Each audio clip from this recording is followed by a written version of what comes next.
Hey guys, what is up? Soren here, back for another episode of Soren Says.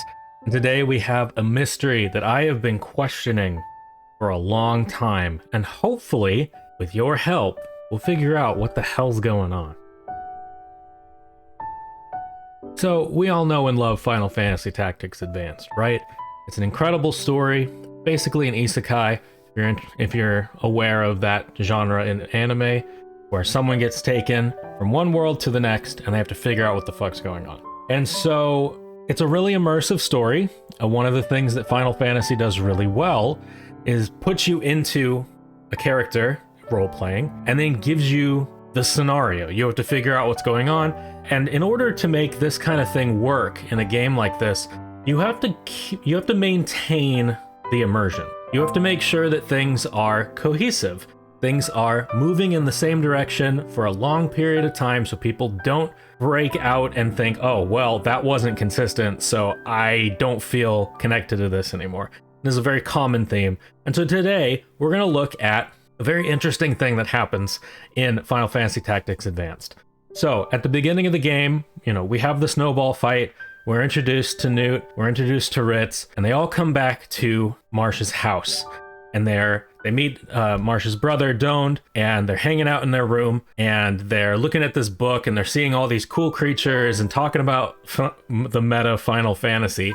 And there's something in the room that kind of upsets me, and it breaks that immersion, not in a malicious way, just in a kind of detail-oriented way. In the far right corner of the room, there is a skateboard. Now, when I first saw this, I thought to myself, oh, it's probably Marsh's. We never discuss him skateboarding, but upon further investigation, later on in the opener, we have a shot of both Marsh and Doned in their beds. And the skateboard is not on Marsh's side of the room. The skateboard is on Doned's side of the room.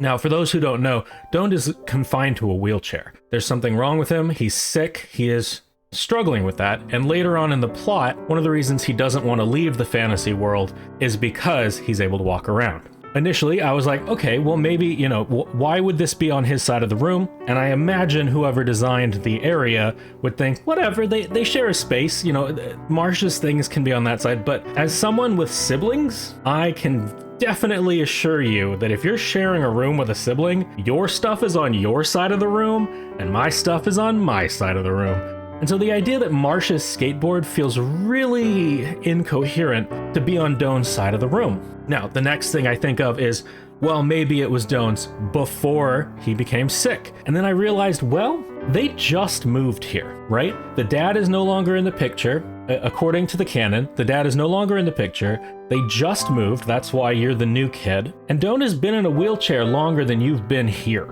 And so if it was Doned, why would they keep it near him? We're talking about a troubled young man who dislikes his ailment, which who wouldn't?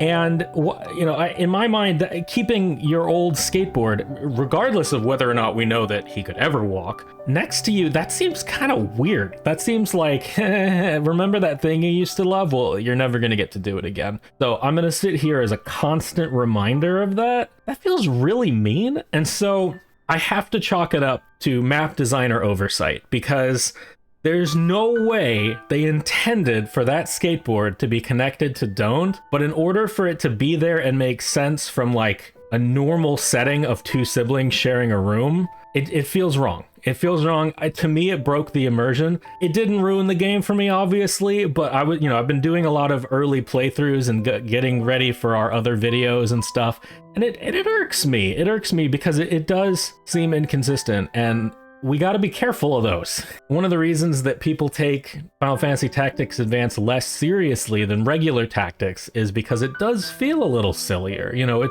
It's the real world meets Final Fantasy. It's little kids versus, knights in shining armor and religious turmoil and all that crap. And so even in these not definite serious moments, we still need to, as game designers, as map designers, as story designers, to keep those things consistent, because while the skateboard in the corner of the room is a very minor thing, those things happen a lot immersion breaks can happen in an instant, and while they may seem minor, they can make a huge difference. We talked a bit last week, if you haven't watched my video, about a moment in Cyberpunk 2077 where we had this amazing immersive experience, and then because of like sloppy coding, I guess, your partner just walks through a filing cabinet and like everything goes flying. And while that, once again, that's a minor thing, it did break the immersion. And so it's a very real thing. It's very easy to have happen, but if you have agency over it and you have the resources and the time, try to fix these things. That's all I'm trying to say. As we're making games similar to this, or just games in general, we need to keep in mind that anytime we can prevent immersion break, we need to take those measures. We never want a small slip up like that to be the reason someone stops playing our game. So anyway, that's my rant. I hope that we can figure out what really went wrong with this skateboard scenario. But if you have any ideas, hit me down in the comments. If you liked the video, please hit that like button. And if you've liked more than one of my videos, or you just like hearing me talk, hit that sub button. I really appreciate it. Anyway, I hope you all have a fantastic day, fantastic week, and a fantastic life. And I hope to see you in the next episode of Soren Says.